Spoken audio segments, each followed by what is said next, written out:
Highway Patrol Group dito sa EDSA, no? Alam po ninyo, mukhang stricto ngayon ang ating mga members of the Highway Patrol. Armado po itong mga ito at kanina aking iniwasan itong EDSA sapagkat alam kong magkakabuhol-buhol dito sa EDSA. At ang balita kanina, napaka-heavy ang traffic dito po sa kahabaan ng EDSA despite the deployment of the Highway Patrol Group na ang kanilang minamanmanan ay dito sa mula sa timog hanggang Ortigas, no? Puno ng Highway Patrol at yung mga enforcer ng MMDA ay mula naman sa Ortigas hanggang Pasay. At from Timog to Monumento, yun naman ang binabantayan, minamanmanan ng MMDA report, mga enforcers, no? Kaya nagkalat ang mga pulis dito sa kalye. At huwag po ninyong bibiruin sapagkat seryoso po ang Highway Patrol. Kayo po ay titikitan kaagad-agad. Walang pakiusapan ito. Sang-ayon po ito sa chief ng Traffic Enforcement ng HPG na si Lieutenant Colonel Emmanuel Tabuena, na kanyang binibigyan ng warning ang lahat ng mga motorista that they would strictly enforce traffic regulations along EDSA. Itong mga undisciplined na mga motorista dito sa EDSA, no, na nag-uunahan despite the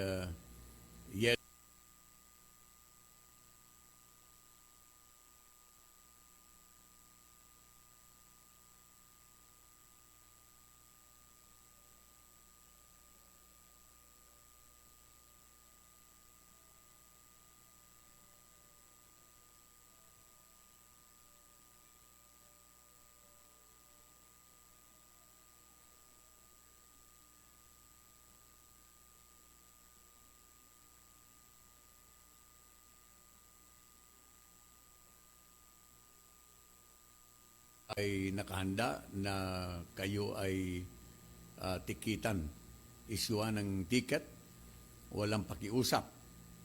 Kapag kayo po ay may violation dito po sa parting ito ng EDSA, mula Timog hanggang Ortigas, nandiyan po ang Highway Patrol, northbound, southbound, Timog to Ortigas. At mulang Ortigas hanggang Pasay, sa kahabaan po ng EDSA, nandyan din po yung mga MMDA. Kasi hindi na masyadong matraffic doon, no?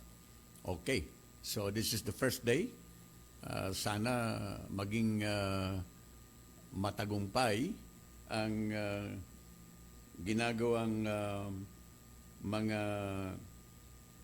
mga hakbang ng ating kapulisan, kasama po ang MMDA, para maibsan ang traffic dito sa Metro Manila, lalong-lalo na po dito sa kahabaan ng EDSA.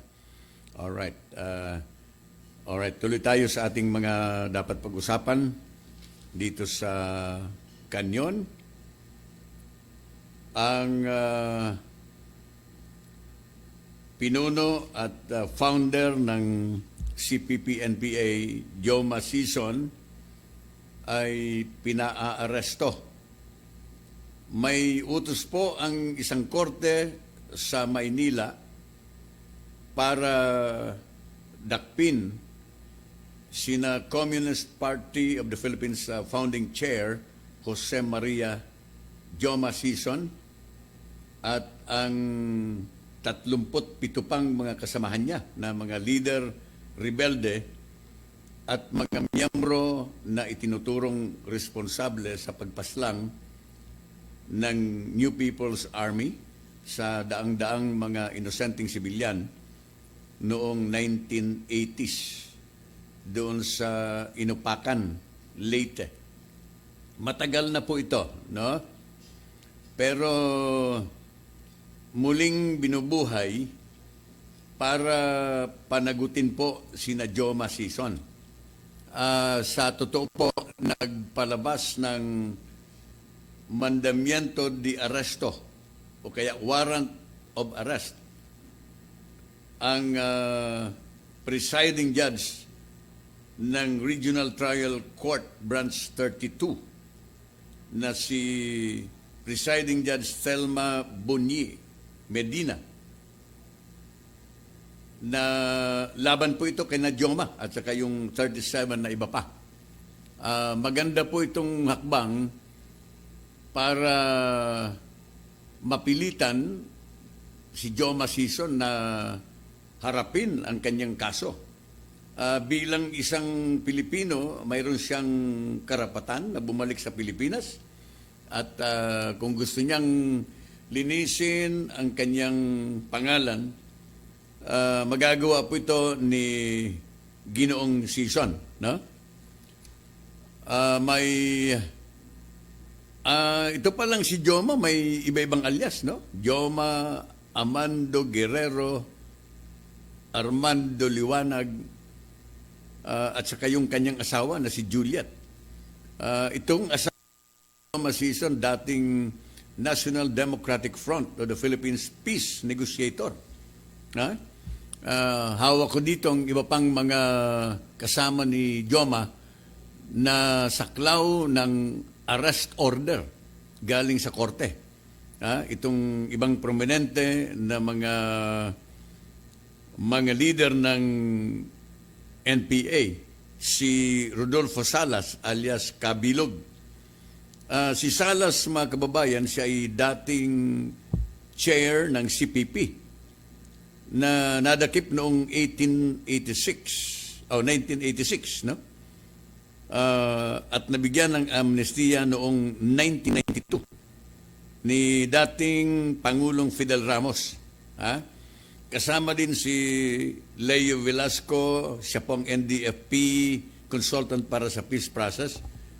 Si Jose Luneta, siya po ay co-founder ng Kabataang Kabayan at dating CPP Secretary General and Secretary ng Yumao sa Germany noong May 1, 2018. Alright. Marami dito. Kasama din pala si Luis Halandoni, itong NDFP Senior Advisor. Ito yung yung iba hindi ko masyadong kilala, hindi masyadong prominente na napapublish sa mga pahayagan. Pero ito si Luis Halandoni, madalas po itong mabanggit kapag nababanggit ang pangalan ni Joma Sison. Luis Halandoni, sino pa ba yung isa? Mayroon pang isang popular na pangalan, na kaakibat ng pangalan ni Joma Sison. So, ang problema dito, paano ma-implement itong ipinalabas na warrant of arrest na may petsang August 28, 2019 laban dito sa 37 members of the CPP-NPA na kasama ni Joma Sison. Alam natin si Joma Sison nasa the Netherlands, no? Self-exile na leader. Siguro, ewan ko lang, wala yata tayong extradition treaty with the Netherlands, no? Kaya nandoon siya. Joma Sison cannot go to the US. Sa US kasi, deklarado na po ang CPP-NPA na terorista na. Considered na po na terrorist itong CPP-NPA in the United States of America. Kaya hindi siya makapunta doon, no? Dito sa Pilipinas, malapit na rin. In fact, sa mga pananalita ng Pangulo, siya po itinuturing ng isang terorista, but formally wala pa po tayong desisyon ng batas, no? Wala pang court decision declaring Joe Masison as a terrorist dito sa ating bansa. So, Joe Masison, if he is a man or man enough to face the charges, anytime we can go back to the Philippines, no, as a Filipino citizen. O, di ba? Bilang isang Pilipino, walang pwedeng magadlang kay Joe Masison, and then he can face his accuser, no? At pwede niyang sagutin itong mga demandang ito in connection with the Inupakan incident doon sa Leyte, kung saan sila po ang itinuturo na namaslang sa daang-daang mga inosenteng sibilyan noong 1980. 1980 pa po ito, no? Alam niyo, 1980, Marcos time pa po ito. Kasi si Marcos ay napalayas sa Malacanang 1983, no? Kung hindi ako nagkakamali, 1983. And no. Teka, 1986, no? 1986, during the EDSA Revolution, no? Na pinalitan ni dating Presidente Cory Aquino, by virtue of the revolutionary government na itinatag ng ating pamahalaan, no? Siya po ang diniklara ng tao through people's power, kung saan during the time mayroon pong nakakulong po ito ng mga komunistang ito. Naipakulong na po ito ni Marcos nung araw, no? Kung naalala po ninyo, no? But after the EDSA Revolution, kung saan napatalsik ang dating diktador, Ferdinand Marcos, and Cory Aquino came to power, no? At siya po ang naging revolutionary president at the time, suspending the operation of law, suspending the Constitution, the 1935 Constitution, and started running the government under revolutionary government, no? Appointing local officials, appointing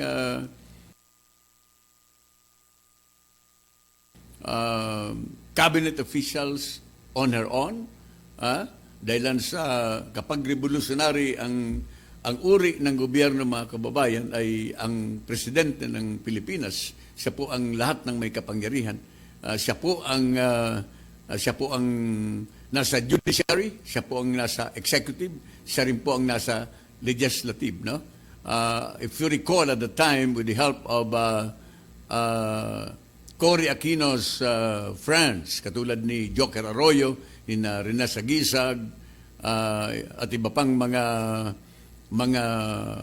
progresibong mga leader ng ating bansa na mga kaibigan ni Ninoy Aquino at the time.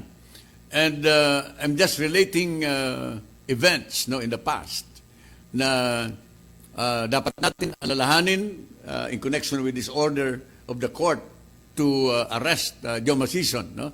We're just connecting this matter doon sa matagal nang nangyari sa Leyte, doon po sa Inupakan, no?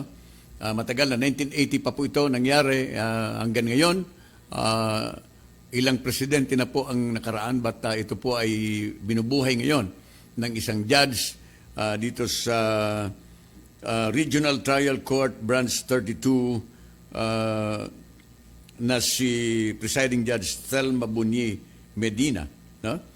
Ordering the arrest of Joe Masison, kanyang asawa na si Juliet at 37 others, kabilang sa mga leader ng rebelde na mga itinuturo po na responsable sa pagpatay ng mga inosenteng sibilyan doon sa Inupakan, Leyte.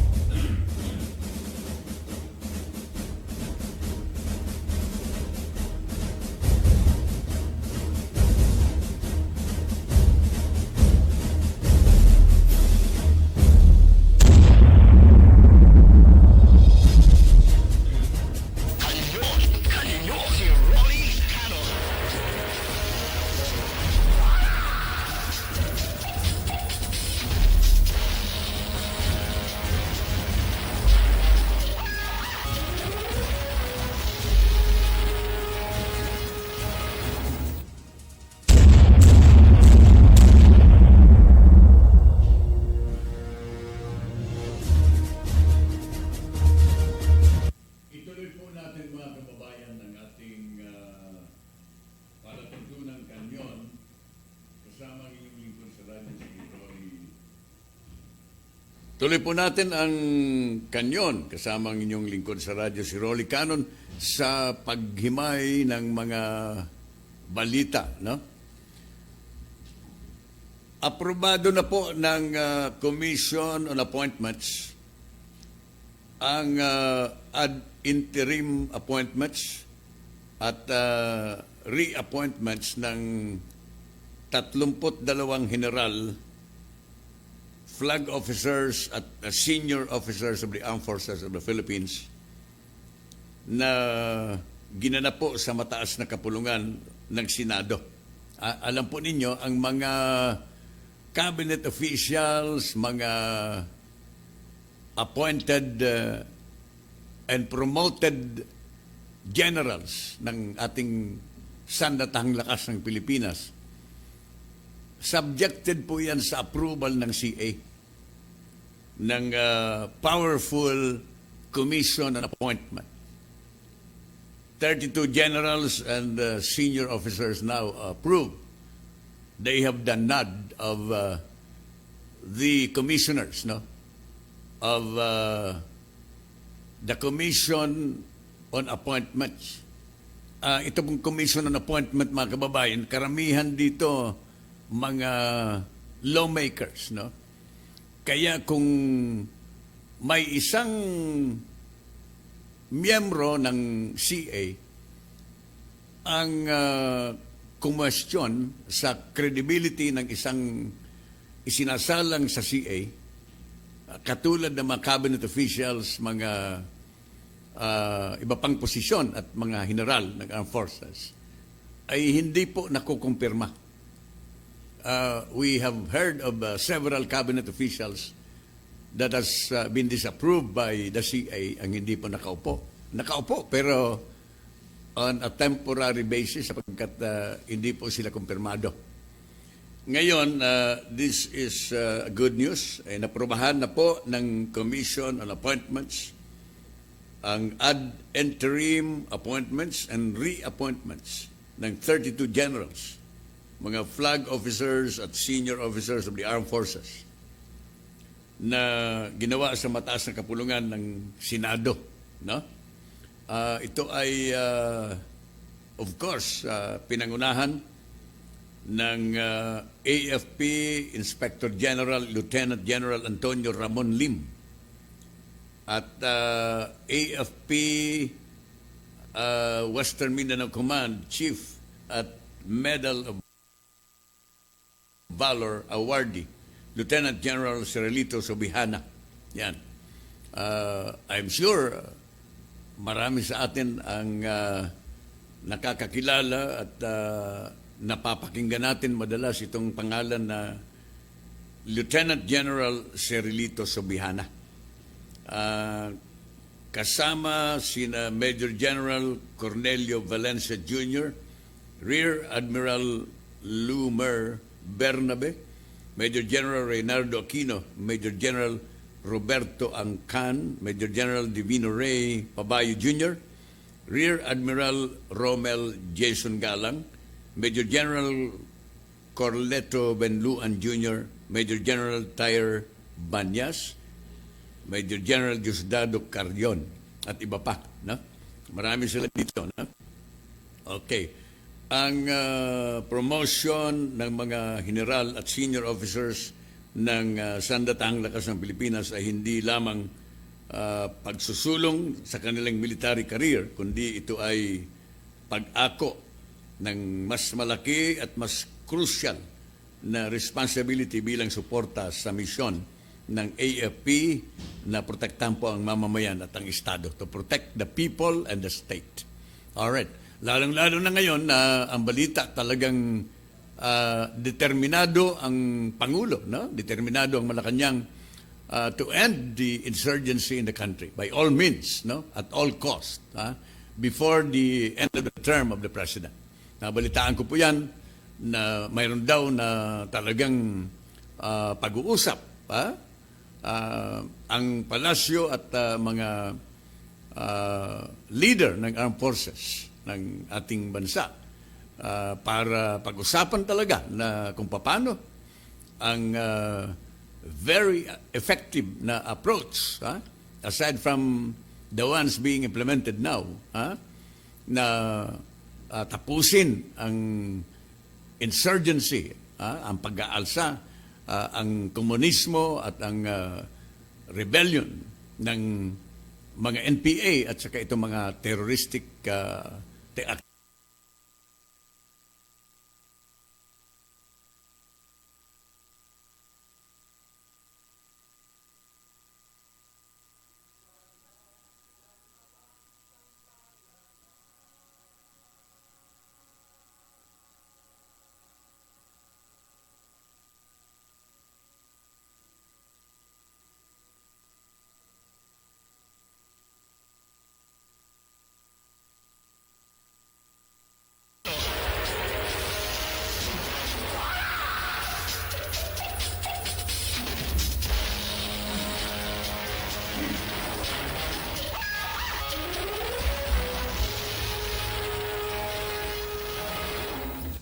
45 minutos makalipas po ang alas 8 ng umaga dito sa KANYON, kasama si Rolly Canon, up to 10 a.m.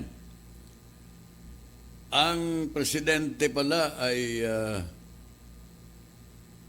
makikapag-usap, no? Or the president will meet with Singaporean President Halima Yacob sa Malacanang ngayong araw, no? The president will see or will meet the Singaporean president today in Malacanang to discuss ways to strengthen the ties between the Philippines and Singapore. Maganda naman na nabisita tayo. I think this is upon invitation coming from the president before, no? Ang dalawang Southeast Asian leaders are expected to talk about areas of mutual interest, no? Ganito naman lagi na sa pag-alis ng any visiting presidents of any foreign country, mayroon pong mga memorandum of agreements, no, na napipirmahan between the host country and the visiting country, no? Visiting leader of a certain country. All right. Sasaklawin din po ng mga mutual interest na sinasabi, ang pag-uusapan hindi lang tungkol sa politika, no? Not only political issues, but also economic issues, cultural, and people-to-people engagement. This is according to the Department of Foreign Affairs, no? Of course, ang coordinating agency, coordinating department dito ay ang Department of Foreign Affairs under Teddy Boy Locsin, Secretary Locsin. Okay, so good luck, Mr. President, sa pakikipag-usap po ninyo kay Halima Yacob diyan sa Malacanang today, the Singaporean President. Si Halima ay dumating po sa Ninoy Aquino International Airport Terminal 3 yesterday, no? Kahapon pa po dumating ito, marking the start of her 5-day state visit in the Philippines, no? All right, sa araw nito siya po ay makikipag-usap kay Pangulong Duterte dito sa Malacanang. At maaring magkaroon po ng pagbubukas ng Singaporeum, na a meeting with Philippines-Singapore Business Council. At maaring kasama din dito ang isang tour of the Philippine Eagle Foundation Center in Davao and a possible dialogue with the Mindanao youth. No? Halima is Singapore's first female president. Yan. First female president pala siya ng Singapore. Just like Cory Aquino in the country, in our country. First female president. Okay. So si Halima Jacob is also the first female president in Singapore and first Malay head of state in 47 years. All right. Maganda rin pala itong background ni Halima Jacob, no? All right. So welcome the President of Singapore, Halima Jacob. And good luck, Mr. President, sa pag-uusap ninyo in matters of mutual interest in terms of politics or in matters of political interest of the two countries, no? Economic, of course, no? At iba pang mga cooperation between Singapore and the Philippines.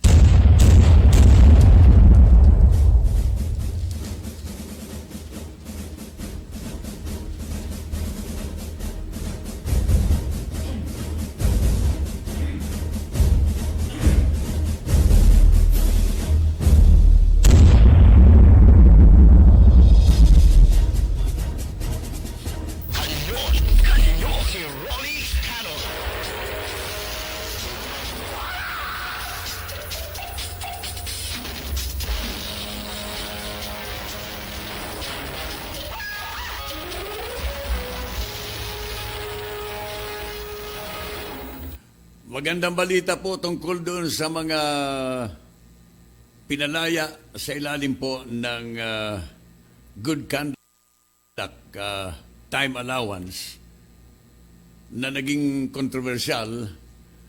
Marami na daw po, mahigit na yatang 100 ang sumuko muli. Yung iba, sila po ay sumuko sa mga iba-ibang istasyon ng pulisya all over the country. Some went directly to the Bucor para isuko muli ang kanilang sarili para magpakulong muli, no? Okay.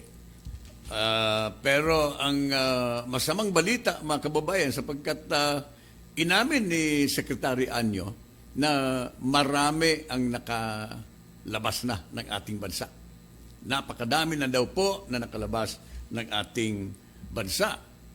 At alam niyo, napakahirap nito, no? But I think the DILG chief is now coordinating with the Interpol para ma-track down ang whereabouts ng mga convicts nito na nandiyan na po sa ibang bansa sa ngayon.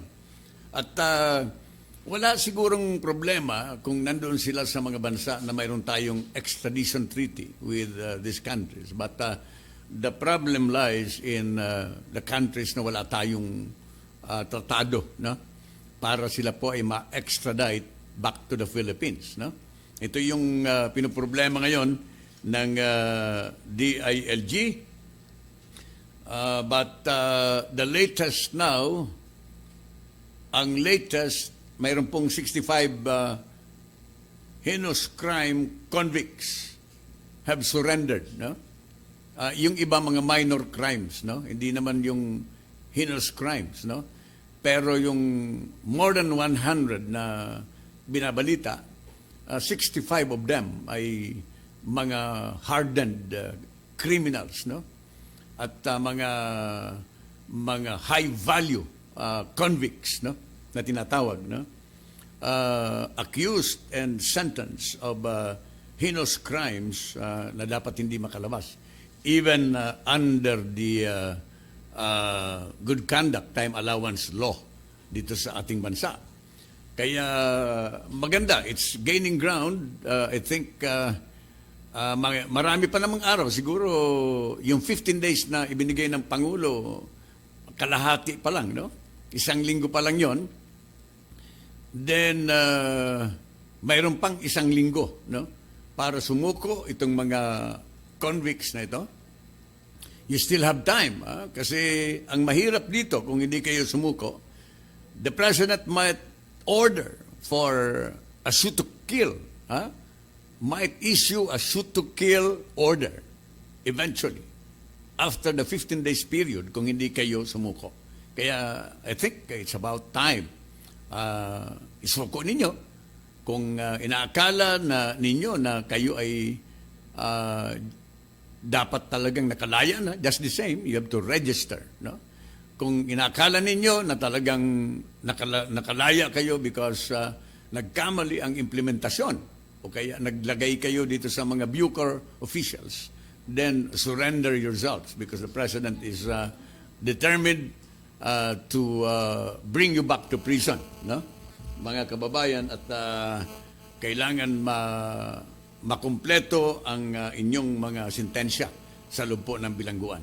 Okay, 54 minutes after 8 o'clock in the morning, narito sa linya si Ella Mercado. Polio vaccine, hiniling na lahukan ng mga magulang. Detalye mula kay Ella Mercado. Ella, please come. Yes, maraming salamat sa Katropang Rolly. Hinikayat ngayon ng kagawaran ng kalusugan ang lahat ng mga magulang na pabakunahan ang kanilang mga anak, lalo na yaong nagkakaedad ng 5 taon pababa, upang makaiwas sa sakit na polio. Ang polio ayon sa Department of Health ay posibleng maging sanhi ng pagkalumpo, hirap sa paghinga at pagkasawi kung saan ay nakukuha sa kontaminadong tubig at pagkain na may polio virus. Batay sa ulat ng World Health Organization, 18 milyong tao na ang nakakaiwas sa pagkalumpo sa loob ng 30 taon dahil sa oral polio vaccine na ibinibigay kahit sa mga sanggol na bagong silang pa lamang na may mababang immunity. Ang polio ayon sa mga eksperto ay di nagagamot, sa halip ay maaaring maiwasan kung ito ay lalabanan sa pamamagitan ng bakuna. Idinagdag pa ng DOH agad na magpakonsulta ang mga taong tinamaan nito kung sakaling makaramdam ng lagnat, pananakit ng katawan, panghihina ng mga binti at kamay at maging hirap sa paghinga. Yan ang ating pagulat. Ako naman, Ella Mercado, para sa Intilang DWW Katropa Radio. Iba tayo. Kanyon si Rolly Canon.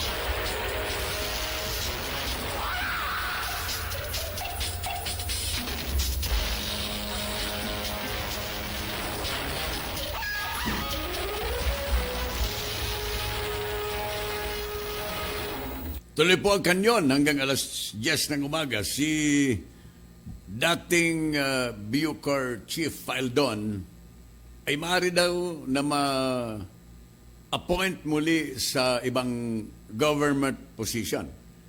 Of course, this is just an opinion coming from the presidential spokesman Sal Panelo, no?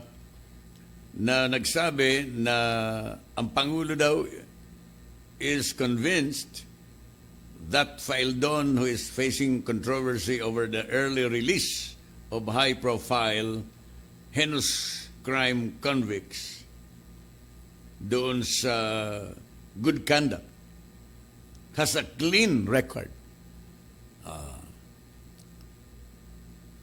Ako pong, ulitin ko ha, yung galit ng tao kay Faldon, lalong-lalo na po yung mga magulang ng mga biktima. Kung nakikinig po kayo o kaya nanonood kayo sa mga television newscast, yung magulang ng yung Chinese, yung dalawang magkapatid, yung Chong ba yun? Yung sisters, na ni-rape at ginahasa, pinatay. Galit na galit po. At mukhang nalungkot masyado nang marinig yata ang Pangulo na sinasabi that Faeldon is a good man. Doon yata sa isang, nag-walk out yata si Mrs. Chong, no? Dahilan sa nalungkot siya tungkol yan. And here's the news now, according to Attorney Sal, na sinasabi niya that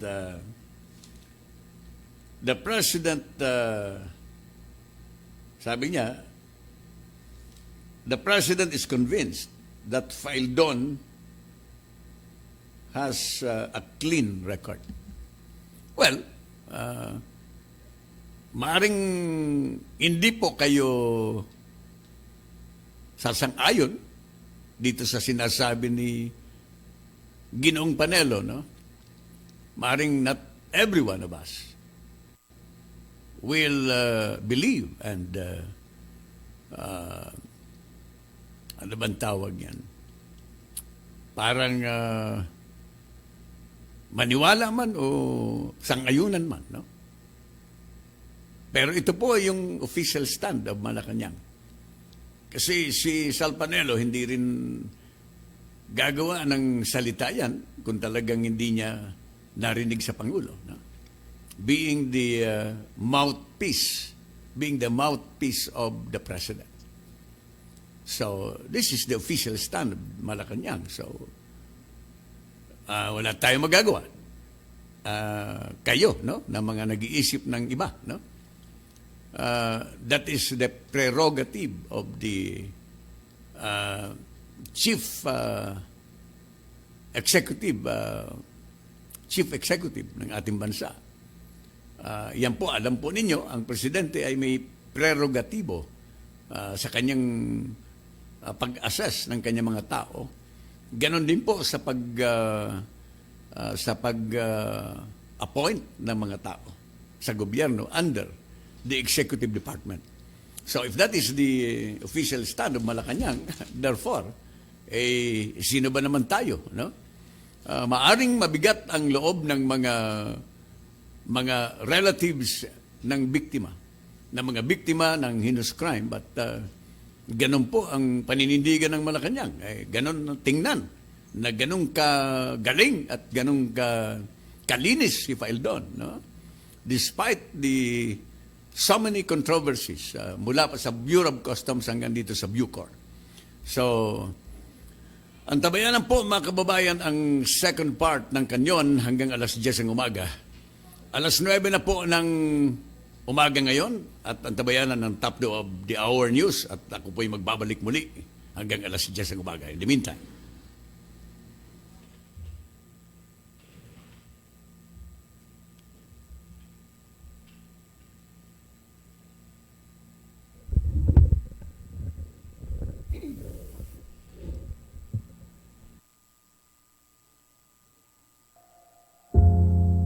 principle. The views and opinions expressed on the radio program. Ito ang DWWD 1134 kHz. Balita, impormasyon at musika. AM at FM pinagsama. Ito ang Katropa Radio. Iba tayo. Kayo ay nakatutok sa 1134 kHz. DWDD Katropa Radio. Iba tayo. Kami po ay kasapi ng KBP, kapisanan ng mga broadcaster ng Pilipinas. Ito ang DWWD 1134 kHz. Katropa Radio. Iba tayo. News and information on DWWD 1134 kHz. Ngayon na. Magandang umaga. Naging matagumpay ang isinagawang 2-day broadcasting seminar ng Media and Civil Affairs Group ng Civil Relations Service AFP na ginanap noong Setyembre 5 at 6 sa Bulwagang Reyes Sierres AFP Compound sa Campo Aguinaldo, Lungsod, Quezon. Layo ng naturang aktibidad na mahasa pa ang kaalaman ng mga tropa at empleyado ng MCAG sa larangan ng broadcasting. Dinaluhan ito ng lahat ng empleyado at mga tropa ng MCAG sa pangunguna ng group commander nito na si Major Luzelle Lara, kasama na ang mga junior katropa nito o mga interns mula sa Polytechnic University of the Philippines. Kabilang din sa mga naging bisita ng naturang aktibidad ay ilang personalidad sa larangan ng broadcasting gaya nina Jervy Manahan, Rodil Vega at Ray Langit. Naging panauhing pandangal naman sa nasabing seminar ang Deputy Commander ng CRS-AFP na si Colonel Antonio Francisco. At yan ang balitang hati ng News Express Top of the Hour News. Ako si Katropang Jasmine Oliveros, nagbabalita sa DWDD Katropa Radio. Iba tayo. Sa pagising sa umaga, ngiti ko'y masaya. Narinig sa radyo, boses ng katropa mo. Iba't ibang uri ng kwento, mapapakinggan dito. Sa Luzon, Visayas at Mindanao, pati sa buong mundo. Makinig na sa katropa, dito di ka mag-iisa. Makisaya, makibalita, makiawit sa musika. Sabay-sabay at sama-sama tungo sa pagkakaisa. The best at bida ka dito sa Katropa Radio. Iba tayo.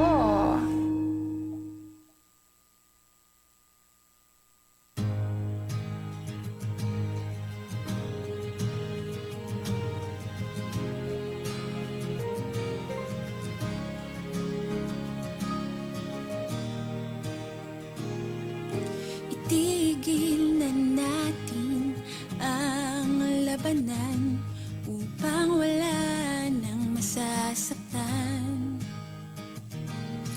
Bakit di na lang tayo magtulungan nang makamtan ng kapayapaan, kaunlaran? Halika na, kumapit ka ngayon.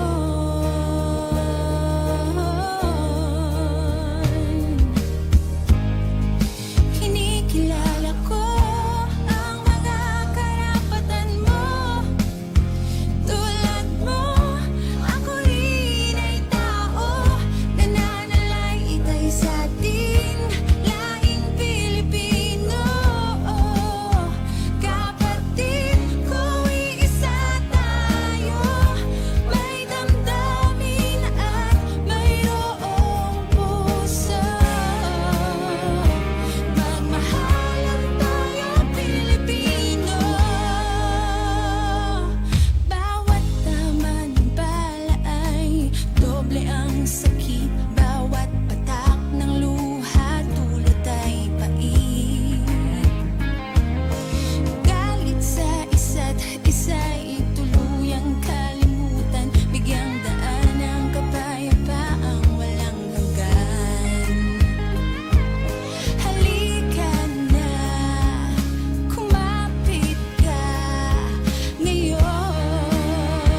DWDD 1134 kHz Katropa Radio. Iba tayo!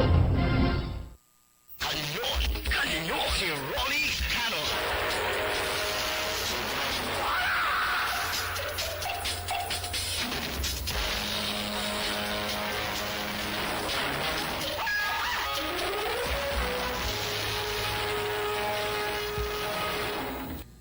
Tuloy ang kanyon hanggang alas 10 ng umaga. Ang decommissioning ng lahat ng mga MILF combatants, no? Actually, 30% of the more than 40,000 combatants ng MILF ay maaring maganap na po. At ang balita, ito ay Saturday pa, no? Naganap actually, September 7. Naalala ko pala, pagdating ng Pangulo, nakaset pala itong September 7 for the decommissioning ng mga MILF combatants. Mga ilan ba yung 30% of 40,000? No? Mga 12,000 yata muna in the meantime.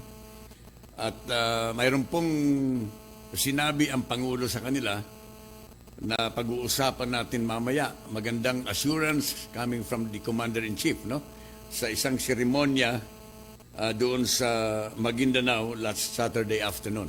But in the meantime, itong report muna, ibigay natin ang report mula sa Cavite. 3 bayan daw sa Cavite may mataas na bilang ng HIV. Yan. Anong mga edad kaya ito? Hindi lang siguro sa Cavite ito but also in Metro Manila. Tumataas talaga itong mga HIV cases na ito in Metro. Alright, ibigay mo ang detalye. Jan Handugan. Jan.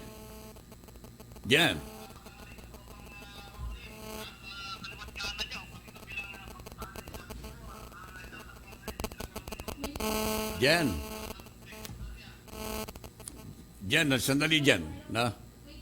Ina-adjust lang natin dito, no? Alright, Jan, sandali. Okay. Ay, hindi lang sa Manila ito, hindi lang sa Cavite ito. But, practically, dito sa Metro, may mga report itong Department of Health. Dito, teka muna. Ano ba ito? Umuugong si Jan Handugan. Okay. Dito na lang kaya. Dito na lang. Jan Handugan, okay. Ibigay mo detalye. Katropang Rolly. At kaliwat kanan niya o kabi-kabilang pagsasanay nga o at pura, sinasagawa ngayon ng mga mag-aaral sa sekundarya sa buong lalawigan dito nga sa Cavite. Ito ay makaraang ilabas ang datos ng lokal na tanggapan ng DOS dito sa 3 bayan sa naturang lalawigan ang pagtatalangan ng napakaraming bilang ng HIV. So kasama dito, Katropang Rolly, ang pangunahing tinututukan ay yung mga nagkakaedad na 15 taong gulang. Ito'y pataas lalo na sa mga kabataang kabilang sa bayan ng Bacoor, bayan ng Imos at Dasmariñas. So ayon pa rin sa mga dalubhasa, lubhang nakakaalarma ang mga tinatama ng HIV kung saan ang Bacoor ang nakapagtala ng mahigit kumulang na 700 kaso na isinunda naman ng Imos na may mahigit na 600 kaso at kasama pa rin ang Dasmariñas na may 600 kaso din ng HIV. So kaugnay nito, Katropang Rolly, na naniniwala ang lokal na pamahalaan na itusulong ang tamang informasyon dito, lalo na nga sa mga kabataang maagang nasasangkot dito nga sa maagang pagbubuntis at ito nga pong pag-aasawa. Ako naman, mula pa rin dito sa lalawigan ng Cavite, ako naman si Jan Handugan para sa Pilan DWDD Katropa Radio. Iba tayo. Thank you, Jen. Kanyon si Rolly Canon.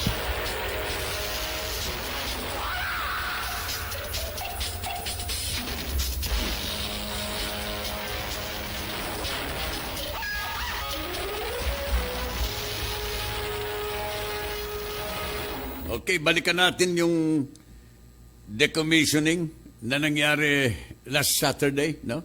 Sa Maguindanao. Sa isang seremonya. Ang decommissioning, pagbaba po ito ng armas ng mga MI. Kasi nasa gobyerno na po sila. Nasa panig na sila ng gobyerno. No? In fact, dito sa BARM, sila na po ang namamahala. Ha? Sa visa ng BOL noon, na nangyari ay na-create po itong BARM, no? Bangsamoro Autonomous Region of Muslim Mindanao. No? Kaya ngayon, nasa 3-year, ano bang tawag yan? Transition. Itong BARM, no? Bilang milyon? 96 billion yata. Anong infusion? Infusion na budget ng national government dito. No? Okay. Nasa unang taon pa lang ng transition itong BARM.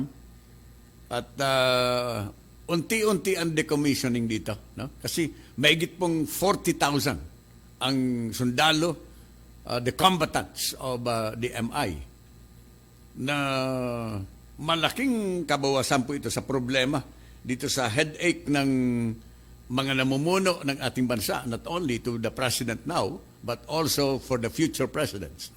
All right. Sa isang seremonya nung Sabado, sabi ng Pangulo, huwag kayong sumamaan loob. Ha? Kasi bibili tayo ng mas sophisticated na mga weapons, mga armas na ipapalit natin yan. Yan. Sapagkat kayo ay bahagi na ng ating gobyerno. Yan ang assurance ng ating Pangulo. Mga kababayan, sabi dito in Tagalog, huwag kayo, and to quote the President, do not be sad na ang armas ninyo binigay ninyo sa gobyerno. Kasi kayo gobyerno na. Yan. Kung kailangan talaga ninyo ng armas para idepensa ninyo ang gobyerno dito sa BARM, walang problema. Bigyan ko kayo.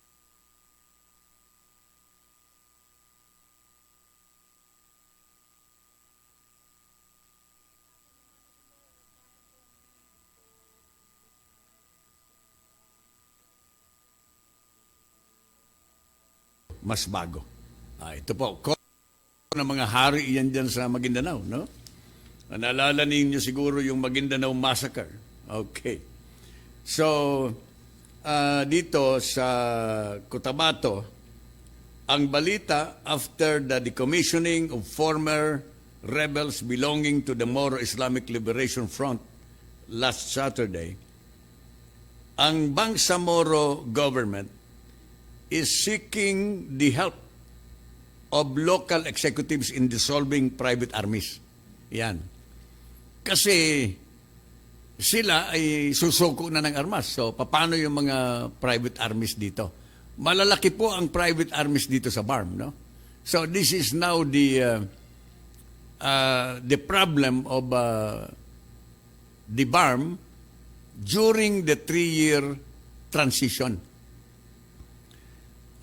Si Chief Minister Ahud Al-Haji Murad Ibrahim of the Bangsamoro Autonomous Region in Muslim Mindanao said they would compel the local government units in BARM's core territory to help the police and the military disband local private armies. So, pwede, di ba? Isabi nga ng Pangulo, kung kinakailangan, bibigyan ng baril.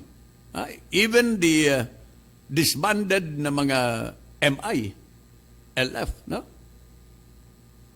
If it is for the defense of the BARM, then the President will support, di ba? Bibigyan mas sophisticado na mga armas.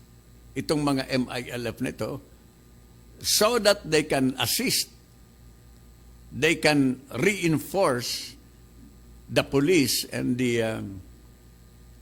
military in the area para finally ma-disband ang malalaking mga private armies dyan sa BARM. Lalong-lalo na po dyan sa Maguindanao. Yan po ang totoo dyan, no?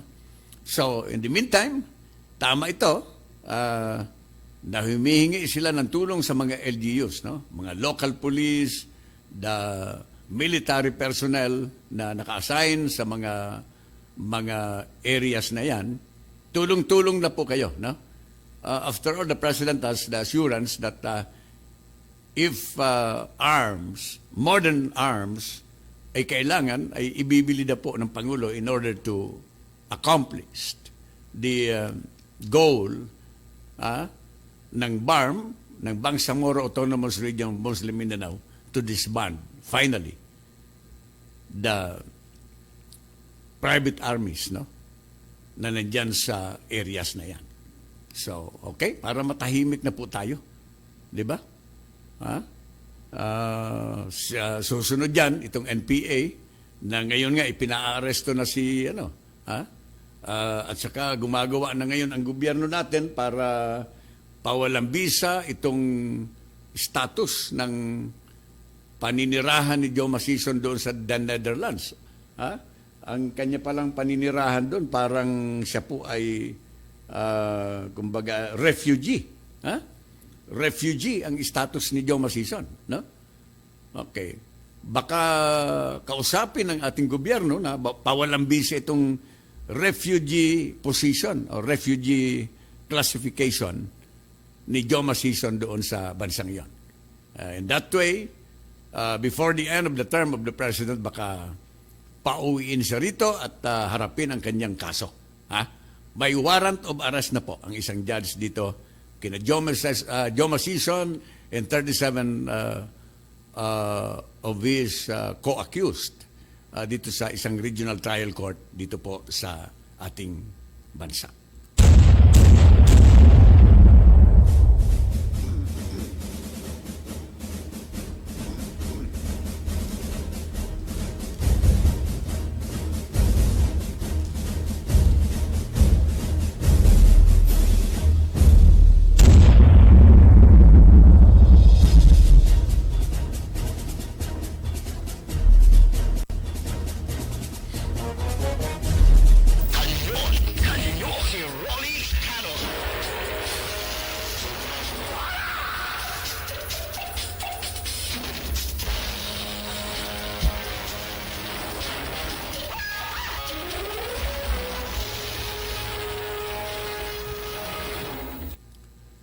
21 minutos po makalipas ang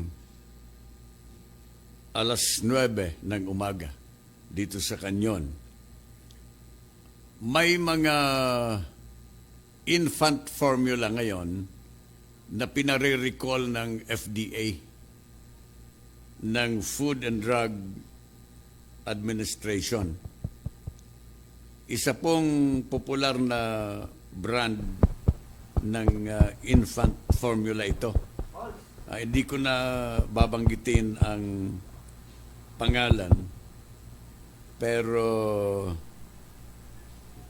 nag-i-start po ito sa letter L na instant formula. Mga kababayan ko, nagawa ng isang drug company na Mid Johnson. Pero yung brand, hindi na natin babanggitin, no? Pinare-recall po ito ng FDA dahil mayroong batch na manufactured ng gatas na ito na para sa infant. Kapag sinabing infant, ay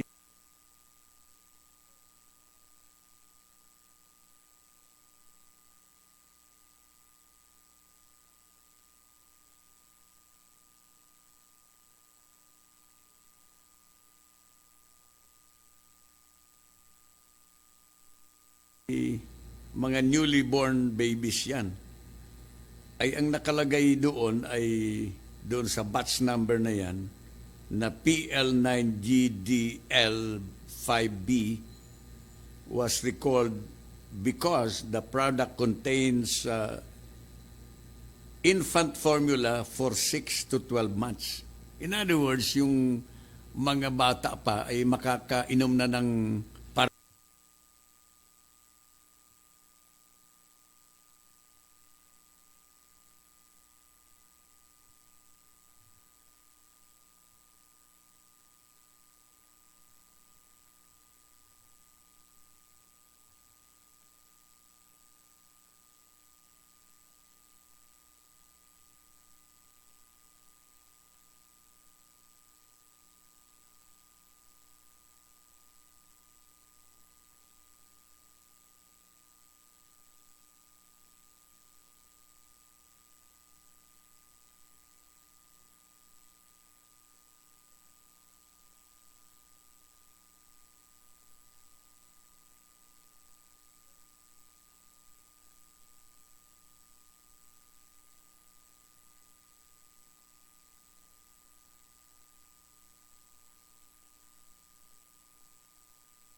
sodium content, no?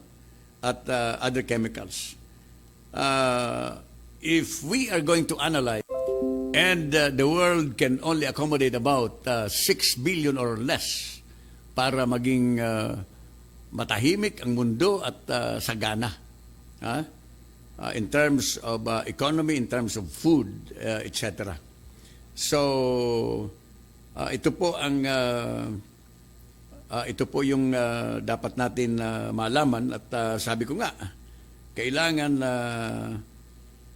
talasan ng FDA ang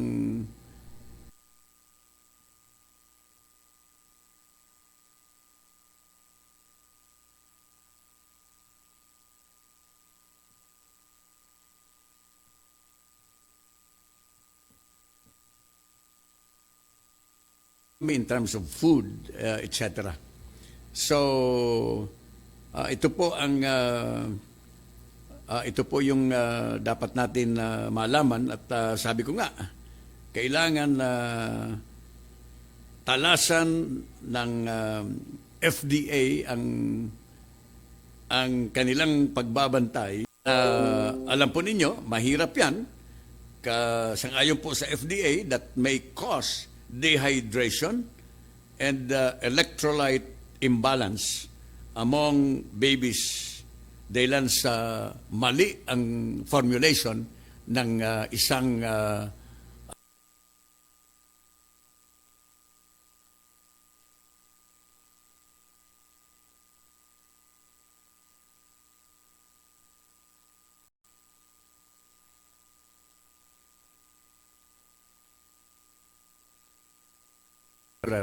na mga infant formulas na ito, mga kababayan ko. So, hindi lang yan, marami pa. Even in the food, no? Dito sa mga gatas natin, diyan sa mga kinukonsumo natin, sa mga medicines, no? Ingat po tayo sapagkat this can be used as one of the vehicles of the population dito sa buong mundo. Kanyon, si Rolly Canon.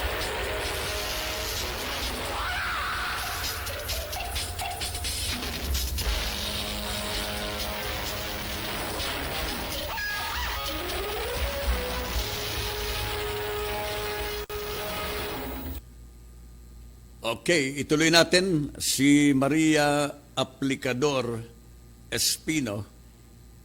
Nakatutok po sa Kanyon. Sabi dito, hello, good morning.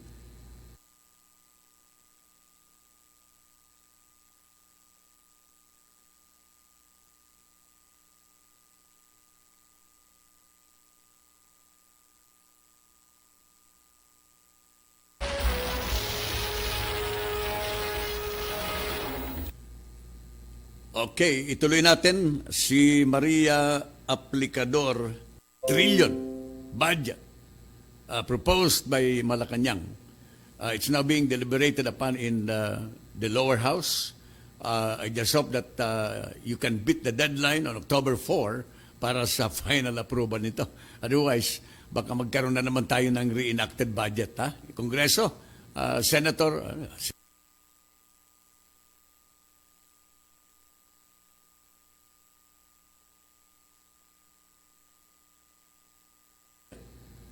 proposed by Malacanang. It's now being deliberated upon in the lower house. I just hope that you can beat the deadline on October 4 para sa final approval nito. Otherwise, baka magkaroon na naman tayo ng reenacted budget. Kongreso, Senator, di na pala siya senador. Speaker Villafuerte ng Bicol, ng Camarines Sur. Mayroon daw na mga nag-i-interest, no? Nagkakaroon ng interest tungkol sa 90 billion na gustong i-insert ng 70 congressmen na ito na gustong maging kontratista.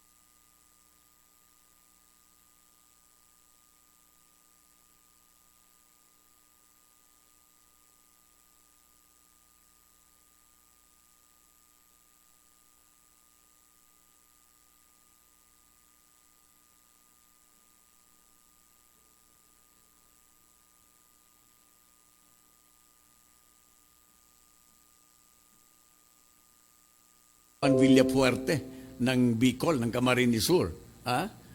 Mayroon daw na mga nag-i-interest, no? Nagkakaroon ng interest tungkol sa 90 billion na gustong i-insert ng 70 congressmen na ito na gustong maging kontratista.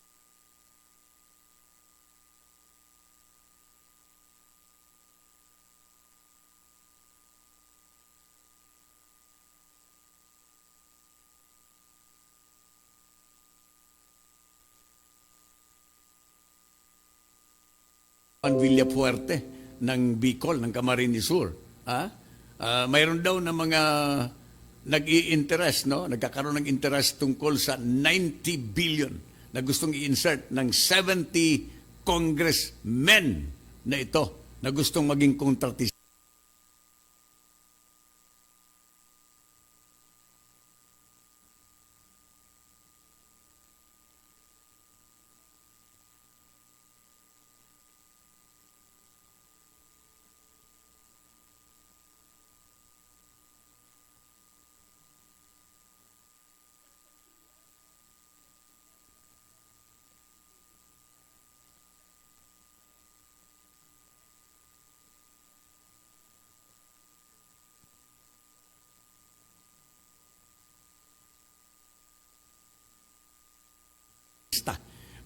Mga kababayan ko, 30 minutos na makalipas.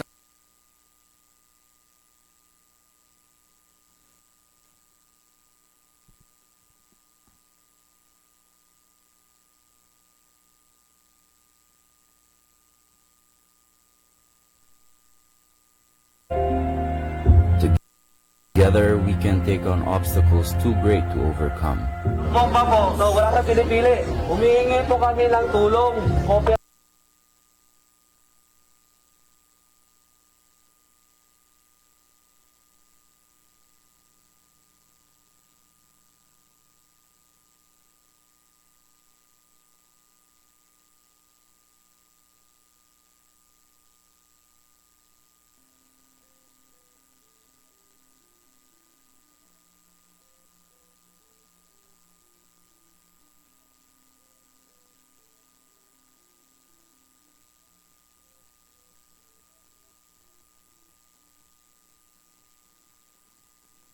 Kasi po para po sa atin lahat ito. Proactively. Yun ang difference talaga yung kapayapaan dito sa Upper Galayan. Mula lang sa pagpatayo ng school. Yung gulo ngayon wala na ako. Na-peaceful na ngayon dito sa amin sa Upper Galayan. Through unconventional warfare, we resolved a 2-decade-long tribal conflict.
SF, nagsama.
Boses ng katropa mo, iba't ibang uri ng kwento mapapakinggan dito sa Luzon, Visayas at Mindanao, pati sa buong mundo.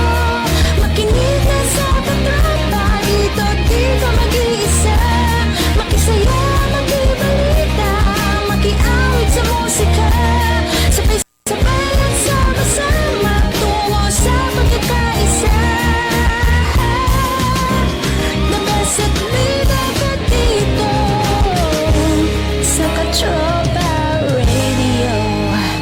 Iba tayo. Ito ang DWWD 1134 kHz Katropa Radio. Iba tayo! Kanyon si Rolly Canon.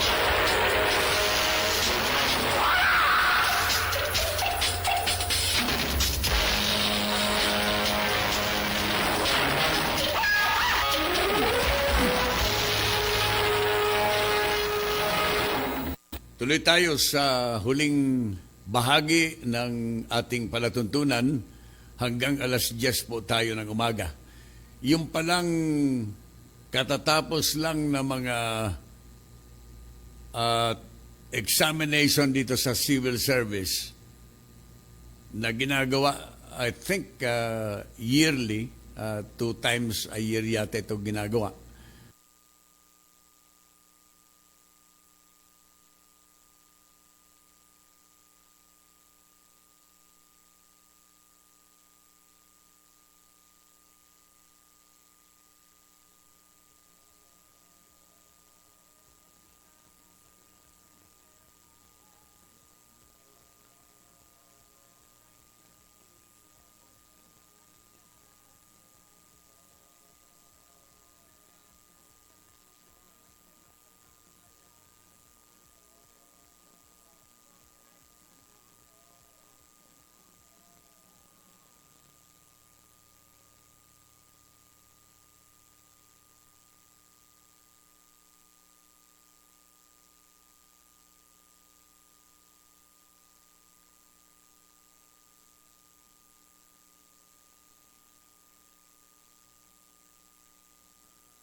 Ang examinees na ito, pasado. 116 civil service examinees. Pasado po sila. Pero, kasi alam nila yan kung talagang ano lang ang score at saka imposible. Na lahat ng mga examinees doon sa isang kwartong yun ay makakakuha po ng almost the same result. Ha? Sa ilalim po ng IRR of the Republic Act 9416, statistically improbable results happen when there is a clustering of responses of either right or wrong answers. The condition will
be met if there is a clustering